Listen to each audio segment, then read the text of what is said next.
আসসালামু আলাইকুম। পেঁপে গাছের সবথেকে মারাত্মক একটি রোগ হচ্ছে পেঁপে গাছের গোড়াপচন। পেঁপে গাছে একবার গোড়াপচন লেগে গেলে সেই পেঁপে গাছকে সুস্থ সবল করে তোলাটা খুবই দুষ্কর হয়ে পড়ে। তাই আজকে এই ভিডিওর মধ্যে আমি আপনাদেরকে দেখিয়ে দেব পেঁপে গাছে গোড়াপচন রোধ করতে আমরা পেঁপে গাছে কোন ধরনের ছত্রাকনাশক পেঁপে গাছে প্রয়োগ করে থাকি, এই ছত্রাকনাশকটি পেঁপে গাছে কতটুকু পরিমাণে দিচ্ছি এবং এই ছত্রাকনাশকটি পেঁপে গাছে গোড়াপচন রোধ করতে কিভাবে পেঁপে গাছে প্রয়োগ করছি, ইনশাল্লাহ এই ভিডিওর মধ্যে আমি আপনাদেরকে দেখিয়ে দেব এবং জানিয়ে দেব। জনপ্রিয় একটি ছত্রাকনাশক আর সেটি হচ্ছে ম্যাগনোডাল কোম্পানির নইন এবং এই নইনের রাসায়নিক গ্রুপ উপাদান হচ্ছে কার্বনডাজিম। এই নইন পেঁপে গাছে গোড়াপচন রোধ করতে সাহায্য করে। এই নইনের রাসায়নিক গ্রুপ উপাদানের কথা কিন্তু আমি আপনাদেরকে বলে দিয়েছি। এর রাসায়নিক গ্রুপ উপাদান হচ্ছে কার্বনডাজিম। আপনার আশেপাশের দোকানগুলোতে এই নইন না খুঁজে পেলে কার্বনডাজিম গ্রুপের যে কোনো কোম্পানির ছত্রাকনাশক স্প্রে করলেই হবে। তবে অবশ্যই চেষ্টা করবেন পেঁপে গাছে ভালো কোম্পানির ছত্রাকনাশক স্প্রে করার। এবার আমি আপনাদেরকে জানাবো পেঁপে গাছের গোড়াপচন রোধ করতে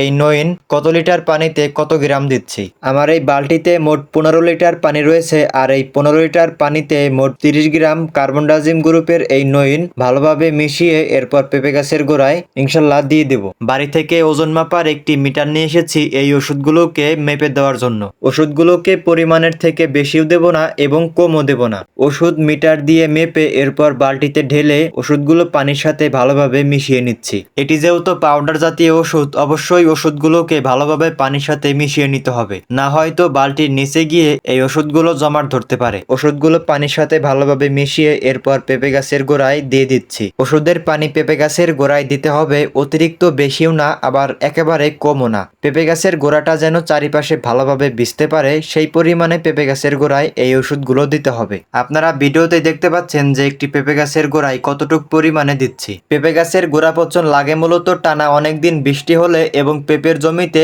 পানি বেঁধে থাকলে। এখন যেহেতু প্রতিদিনই কম বেশি বৃষ্টি হচ্ছে আর এই বৃষ্টির কারণেই পেঁপে গাছের গোড়াপচন লাগতে পারে, এজন্যই পেঁপের জমিতে বা পেঁপে গাছের গোড়ায় এই কার্বনডাজিম গ্রুপের এই নইন পানিতে মিশিয়ে সুন্দরভাবে পেঁপে গাছের গোড়ায় দিয়ে দিচ্ছি। তবে আশা করা যায় পেঁপে গাছে আর গোড়াপচন লাগবে না। আলহামদুলিল্লাহ পেঁপে গাছগুলোকে এভাবেই গোড়াপচন রোগের হাত থেকে রক্ষা করে থাকি। তো এই ছিল আজকের ভিডিও, দেখা হচ্ছে আগামী ভিডিওতে। সবাই ভালো থাকবেন। আসসালামু আলাইকুম।